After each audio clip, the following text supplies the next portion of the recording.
we have exclusive interview with the legendary Danny Glover. And we sat there and we talked, and the brother had a lot to say. Trust me, man. The man is so wise in the ventures that he's taken in his life. And we're going to set it up. We spoke about a movie that he has out right now. It's called the Black Power Mixtape. And I think it's out there right now, and it's doing well. And already, man, recognized Sundance Film Festival. Just a lot of people already recognize this as being a very, very, very hot movie, documentary. So check it out, y'all. It's a clip. We're going to start with a clip of the sister Angela Davis. And a lot of y'all should know about her. Angela Davis, if you don't know about it, look her up. And we're going to do a little something like this. Here we go. My man, Danny Glover. Peace. First of all, if you're going to talk about a revolutionary situation, you have to have people who are physically able to wage revolution, who are physically able to organize and physically able to do all that is done. Yeah, but the question is more, how do you get there? You get there by confrontation, violence? Oh, is that the question you were asking? Yeah. See, that's another thing. When you talk about a revolution, most people think violence, without realizing that the real content of any kind of revolutionary thrust lies in the principles and the goals that you're striving for, not in the way you reach them. On the other hand, because of the way this society is organized, because of the violence that exists on the surface everywhere, you have to expect that there are going to be such explosions. You have to expect things like that as reactions. If you are a black person and live in the black community all your life and walk out on the street every day seeing white policemen surrounding you, when I was living in Los Angeles, for instance, long before the situation in LA ever occurred, I was constantly stopped. No, the police didn't know who I was, but I was a black woman and I had a natural, and they, I suppose, thought that I might be a, quote, militant. And when you live under a situation like that constantly, and then you ask me, you know, whether I approve of violence. I mean, that just doesn't make any sense at all. Whether I approve of guns. I grew up in Birmingham, Alabama. Some very, very good friends of mine were killed by bombs that were planted by racists. I remember from the time I was very small, I remember the sounds of bombs exploding across the street, our house shaking. I remember my father having to have guns at his disposal at all times because of the fact that at any moment we might expect to be attacked. The man who was at that time in complete control of the city government, his name was Bull Connor, would often get on the radio and make statements like, niggers have moved into a white neighborhood, we better expect some bloodshed tonight. And sure enough, there would be bloodshed. Yo, what's going on, y'all? It's your man Taquan in the place to be. StacksTV, as I always say, when you see the S, you know you're rocking with the fresh. Live and direct right here today, y'all. This is a special day for me, well, for all of us here at StacksTV. We got a legendary brother. A legendary, I mean, actor, activist, award winner, philanthropist, just been in the mix of things for years, you know, with both feet in it. And somebody that I can definitely say I'll look up to, and, you know, proud to see him doing his thing and make me want to do bigger things in my own life. Ladies and gentlemen, right now at StacksTV, we have none other than Mr. Danny Glover. Oh, how you doing, brother? Thank you, man, for that really generous introduction. Oh my God, man! Listen, you're worthy of all of it. You know, we definitely want to say that we're proud of everything that you've been doing in the community. We're here today talking about the Black Power Mixtape. Yeah. Wow. First question I want to ask you. I understand that this was a documentary or footage that was found in a basement. Yeah. Somewhere, you know, over in Sweden, right? Well, it was archived now. Okay. It wasn't kind of lost in the basement. It was there in the basement, available for anybody who wanted to have access to it, to take it, use it. But it had been there, and it had been there since there was a program done years ago, and only done once and shown once on Swedish television, that showed some of the footage. Well, Göran, the director was looking for something else and happened upon this, you know, and looking for something else within the framework to do something else about that, and saw how much was available and at his disposal. Well, let's talk about it, because this is a very powerful title in this day and time, the Black Power Mixtape. First of all, why did you see for it to be out here right now at this day and time? Well, let's look at this movement that we talk about. We often hear references to it, vis-a-vis Malcolm X, right, or the Black Panther Party. We have reference to it, the Black Liberation Army, and other parts of that. That we often kind of reference the idea of the Black Power movement. Yes, sir. It just didn't come out of osmosis. It just didn't come out of out of the clouds. That a movement, like any movement, happens, and there's an evolution of the movement, and understand it has a specific historical connection to the movements that came before that. Yes, sir. And it's very clear to always understand that from everything else. Those movements before, the Civil Rights Movement, and the inertia of the Civil Rights Movement, the movement of the Civil Rights Movement, and the way it articulated the contradictions of its moment, those contradictions of its moment. Yes. And it articulated that in a work methodology, of a process that happened. Absolutely. Okay, so we look at the Civil Rights Movement, we watch the Civil Rights Movement, and we see the Civil Rights Movement through the images that we know. The Great March on Montgomery, the movements of Selma, the movements to desegregate, the movements for voter rights, all these things, and all of them came about with appropriate legislation. Fair housing legislation, 1965, voting rights legislation, 1964. All these things come with this thrust. The image of King. King steps out of that in some sense. King's been a step down. Dr. King was a man who took from every place, from mystics.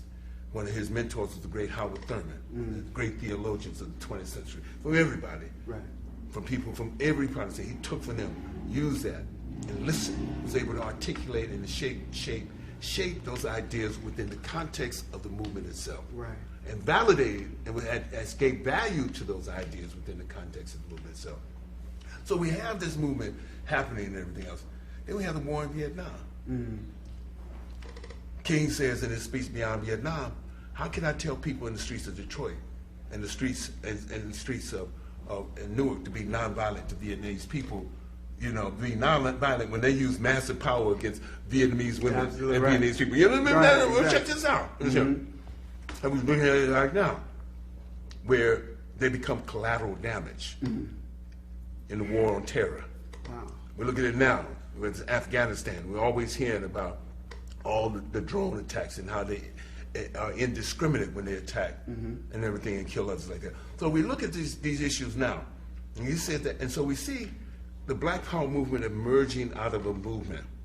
All these young people, and most notably we're on a television show for young people, all these young people, 18, 19, 20, 25. At the time you see Stokely in there, Stokely's 20, maybe 1970, maybe he's 25, 26 years old. All of them had been through intense struggle with nonviolence, intense struggle with ideas, and intense analysis of the situation they were in. They had been beaten, they had been jailed, they had been spit on, and some had been killed. All of this had happened. All this happened within this framework. So we see them emerge in the Black Power movement, particularly emerging after the revolt in Watts, 1965, Detroit, 1967, Newark, 1967. All these things get thrust. So there's another articulation for what's going on. As Marvin Gaye says, what's going on? Play Marvin Gaye. Why do they hate us? Because our hair is long. You see, all this is happening at a moment that we see right here. And the great Paul Robeson once said that each generation defines its own history, makes its own history, and it's going to be defined by the history they make.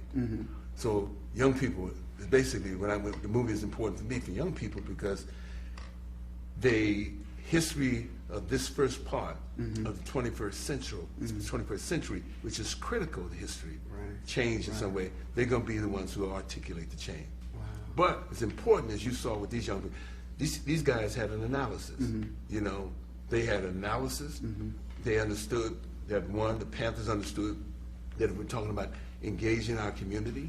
We had to now reinvent or reimagine the whole idea of democracy. Free breakfast for children. Right. You know, freedom schools. Right. You know, free clinics. Talking about healthcare, free clinics. All those things. Police, self-defense, police, community control the police. All those were on our agenda at the particular point in time. And defending the community. And those are basically the issues right there. Right. That's a dangerous precedence. That was dangerous in articulating that. It was a dangerous moment for them to articulate that. Right. No matter how peaceful it meant, or how peaceful or how benign in some way, we're talking about that. Right. We're talking about revolution. We're talking about changing people. We're talking about now transformation. That's what they were talking about. They were talking about revolution, evolution, transformation. Absolutely. That's what they were talking about. Yes. How do we care more about the community? How do we protect the community? How do we service the community? Right. Service the community. All those are elements that came out of the civil rights movement.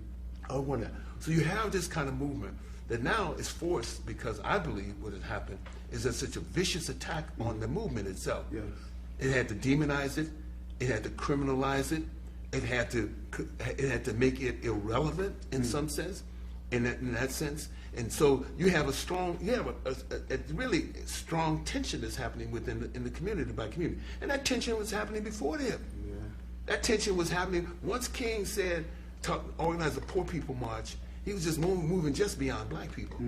When he was talking about poor people's march, he was talking about the system itself. Once he organized the poor people march, he was talking about war, poverty, materialism, militarism. Once he did that, well, King was moving beyond that. Yes.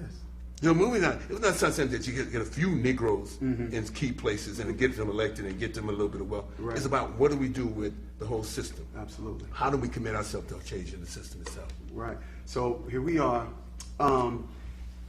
Going back to, speaking of 67, you at San Francisco State? This is San Francisco State. San Francisco State. And being a young brother at that time, because we talked about young people and the energy that they put into dealing with struggle, basically the literally or the metaphorically sense, this dog that's biting them, that because of the condition that we're in. Here you are, a young man. What is it that makes you care? What put it in you to even care to be an activist, to say, you know what, I have to raise my voice and get out and do something?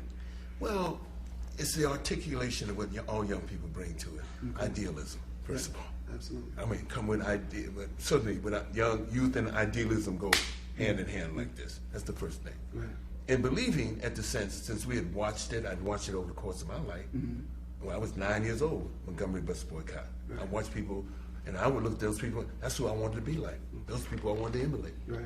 I watched young people who were just a few years older than me, 3-4 years older than me, in 1960 now, doing freedom rides and sit-ins and all these kind of things bring you into a